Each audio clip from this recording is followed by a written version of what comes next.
안녕하세요. 능일고등학교 조중훈입니다. 이번 시간에는 정묘호란과 병자호란 이 두 전쟁에 대해서 배워보는 시간 갖도록 하겠습니다. 먼저 정묘호란인데 정묘호란은 1627년 정묘년에 후금이 우리 조선을 공격을 한 사건이라 할 수 있거든요. 이 전쟁이 발생하게 된 배경을 먼저 보도록 하겠습니다. 첫 번째 배경에는 임진왜란이 끝난 다음에 선조의 뒤를 이어서 광해군이 조선의 왕으로 즉위를 하게 됩니다. 하지만 이때 후금과 명나라 사이에 전쟁을 하고 있었던 시기였거든요. 광해군이 생각을 하기에 점점 강력해지고 있는 후금과 점점 약해지고 있는 명나라 사이에서 어떤 외교 노선을 취해야 되는가 고민을 한 결과 결국 중립 외교 노선을 취하게 됩니다. 하지만 명나라가 우리 조선에게 원군을 요청하게 되거든요.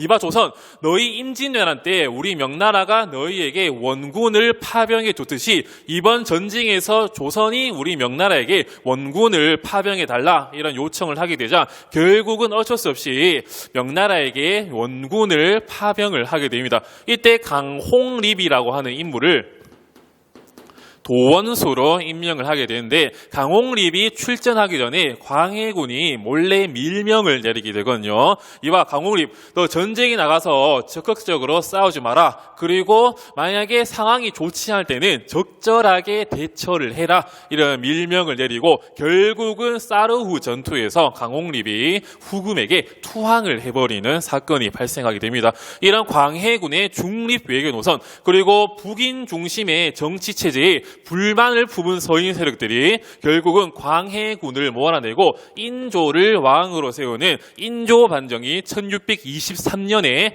이루어지게 됩니다. 인조 반정은 이후에 이런 서인 세력들은 자기의 정권 유지를 위해서 친명, 명나라한테는 친하게 하지만 배금, 후금을 배척하는 정책을 취하게 되거든요. 이런 상황 속에서 결국은 후금의 심기를 건드리게 되고 정묘호란이 발생하게 된 첫 번째 배경으로 작용을 하게 됩니다. 두 번째 배경에는 아까 설명했듯이 후금이 점점 성장을 하고 있는 그런 상황이었거든요. 이때 후금이 명나라를 공격하기 전에 후한을 제거할 목적으로 조선에 쳐들어오게 됩니다. 명나라와 조선은 조공책분 관계 매우 사이가 좋았기 때문에 후금이 명나라를 공격하고 있는 사이에 뒤에서 조선이 후금을 공격해버리면 이중전선이 형성되어버리는 매우 불리한 상황이 이루어지게 되거든요. 이에 따라서 조선을 먼저 안정화시켜 놓은 난 다음에 명나라를 쳐들어갈 계획을 짓게 되고 후금과 명나라 사이에 전쟁이 발생하게 되자 후금으로부터 들어오는 물자들이 다 끊기게 되거든요. 이렇게 전쟁을 위한 식량, 무기를 조달하기 위해 조선으로부터 물자를 받고자 전쟁을 하게 됩니다. 이런 전쟁이 터지게 되는 직접적인 계기는 명나라 장수 모문용이 평안도 가도에 주둔하는 사건이 발생하게 되거든요. 이런 모문용은 후금과 명나라 전쟁에서 패해서 우리 조선에 들어왔었는데 가도에 주둔하는 것을 조선이 허락을 해줍니다. 하지만 이때 모문용이 후금을 정벌하고 요동을 수복하겠다 이런 명분을 내걸고 막 소리를 지르니까 이것이 후금의 심기를 건드리게 되고 결국은 조선으로 쳐들어오게 됩니다. 이 모문용은 전쟁에는 소극적이었고 세금을 수탈한다든지 자기 세력화하고 있는 그런 상황이 됐거든요. 하지만 결국은 후금과 우리 조선 사이에 형제의 맹약을 맺고 후금이 돌아가게 됩니다. 후금이 형, 조선이 동생 이런 맹약을 맺게 되거든요. 하지만 몇 년 뒤에 다시 병자호란이 발생을 하게 됩니다. 이 병자호란이 발생하게 된 배경은 역시 후금이 성장하고 있었거든요. 이런 상황 속에서 후금의 홍타이지가 국호를 청으로 이제 개국을 하고 우리 조선에게 이봐 조선 우리에게 신하의 예의를 다해라 이런 군신 관계를 요구하게 됩니다. 그리고 마찬가지 명나라를 공격하기 전에 다시 한 번 더 조선을 안정화시키고 후한을 제거할 목적으로 쳐들어오게 되거든요. 이것이 터지게 된 직접적인 계기는 아까 말했듯이 청나라가 조선에게 군신 관계를 요구하게 되자 우리 조선 조정에서는 여러 가지 여론이 나누게 됩니다. 우리 싸우자, 청나라와 싸워서 이기자, 이런 척화론, 화해를 배척하자 또는 전쟁을 주장하자, 이런 세력이 나온과 동시에 아니다, 우리 지금 청나라 못 이긴다, 그러므로 화해를 하자, 주화론 세력이 나뉘게 되었지만 결국은 척화론이 우세하게 되고 청나라한테 반기를 거들게 되자 결국은 병자호란이 발생하게 됩니다. 이 결과 인조가 남한 산성으로 피신을 하게 되거든요. 우리나라는 정통적으로 적이 쳐들어오면 강화도에 피신을 하는 전통이 있었는데 청나라가 미리 강화도로 가는 길을 막아버리자 결국 인조가 어쩔 수 없이 남한 산성으로 들어가게 되고 왕비나 왕족들은 강화도로 겨우 피신을 하게 되거든요. 결국 버티고 싸우다가 삼전도에서 인조가 굴욕을 당하게 됩니다. 홍탈지에게 3번 절하고 9번 머리를 받는 309 고두례를 함에 따라 결국 삼전도에 굴욕이 발생하게 되고 결국 군신관계가 맺어진과 동시에 명나라와의 관계를 조선이 단절을 하고 청과 군신관계 그리고 조공책봉관계를 맺게 되는 병자호란을 받습니다.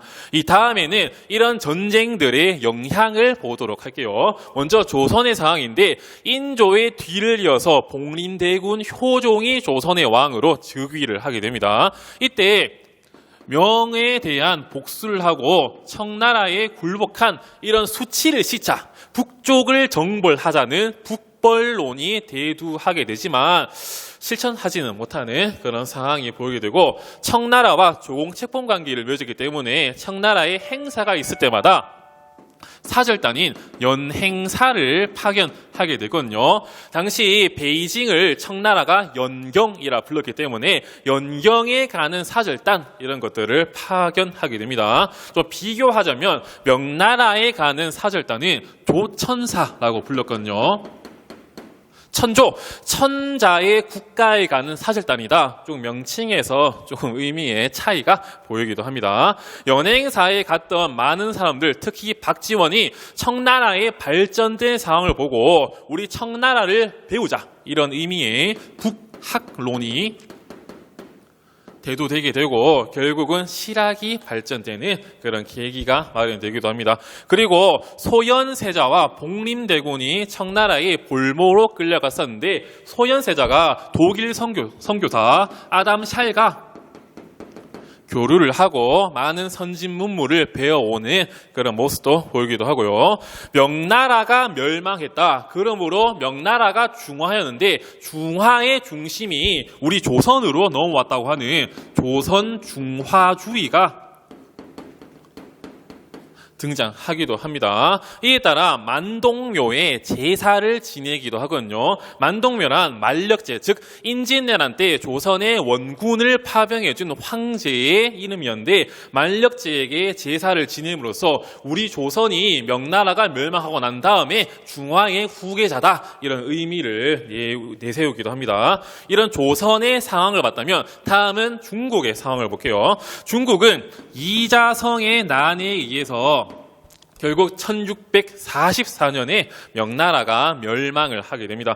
그리고 청나라는 같은 해에 이자성의 난을 진압하고 난 다음에 산하이간의 오삼계의 도움을 받고 베이징을 입성하게 되거든요. 여기 오삼계라고 하는 인물은 원래 아까 말했듯이 명나라 장수 출신이었는데 명나라가 멸망을 하자 청나라에 투항을 하고 많은 공을 세운 인물이기도 합니다.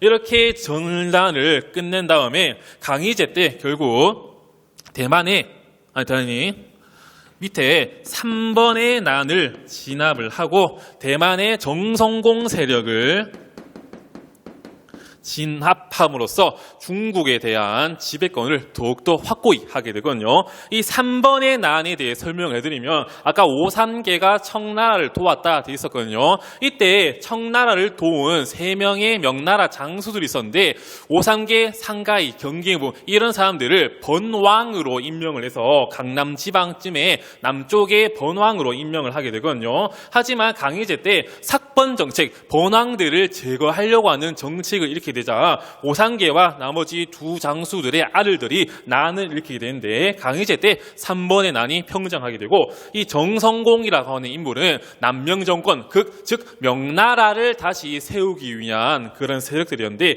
이들이 타이완으로 들어가서 정성공 세력을 이루었다가 또 강희제 때 진압을 당하는 그런 모습이 나오기도 합니다. 이번 시간에는 정묘호란, 병자호란과 그에 대한 영향을 받고요. 다음 시간에는 성리학과, 양명학에 대해서 배워보는 시간 갖도록 하겠습니다. 오늘도 수업 영상 열심히 들어주셔서 감사합니다.